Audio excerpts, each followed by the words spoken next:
Bonsoir à tous. Alors, ce soir, je vais vous parler de la plante que vous voyez juste en face avec les fleurs mauves. Son nom scientifique à la mauve est la Malva sylvestris. Son nom commun est la grande mauve, la mauve sylvestre ou mauve des bois. Sa classification botanique est celle des Malvacées. Les diverses préparations qui existent, infusion, décoction, macérat, eau florale, donc les fleurs de déva, les gélules en extrait sec et les cataplasmes. Dans ces principes actifs, parmi les principaux constituants de la mauve, il y a les mucilages, les flavonoïdes, les tanins et anthocyanes, une composition anti-inflammatoire et antioxydante. Pour les indications thérapeutiques usuelles, il y a les soins contre la toux en action pectorale et affections inflammatoires des voies respiratoires, les rhumes, les bronchites, les trachéites, les angines, les laryngites et les pharyngites. Pour les troubles digestifs, elle soigne la constipation, l'hyperacidité gastrique, les gastrites, les colites et les gastroentérites. On l'utilise également pour les affections et inflammations de la peau, telles que démangeaisons, brûlures superficielles, les abcès.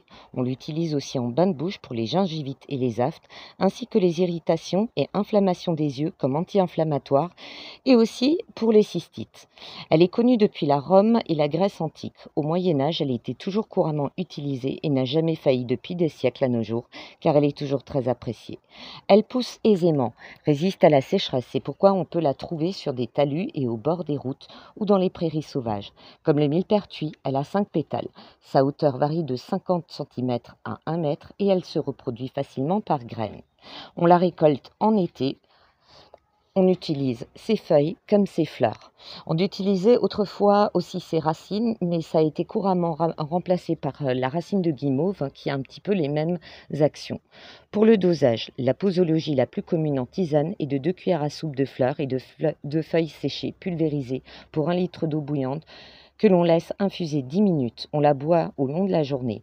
Pour les infections respiratoires, on peut la composer à part égale de thym, pour les toux grasses avec du plantain, pour les toux d'irritation avec du bouillon blanc, aussi appelé molène. Par usage externe, pour les bains de bouche, en lotion ou pour les lavages oculaires, on prend environ 40 g de feuilles et de fleurs séchées et broyées que l'on infuse dans 1 litre d'eau bouillante et que l'on laisse macérer 20 minutes. Une fois tiède, on l'applique plusieurs fois par jour sur plusieurs jours. On conserve la lotion ainsi au frais. On peut extraire à la centrifugeuse le sucre de la plante pour les piqûres d'insectes après des infections, ou si vous êtes en randonnée, gratter les feuilles et les tiges et l'appliquer en cataplasme à changer toutes les 2 heures environ. Pour la précaution d'emploi, elle n'a pas de contre-indication, même chez la femme enceinte et les très jeunes enfants.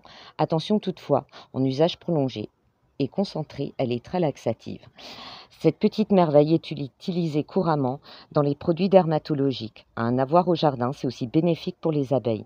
On trouve ces graines dans les magasins de botanique biologique, alors n'hésitez pas.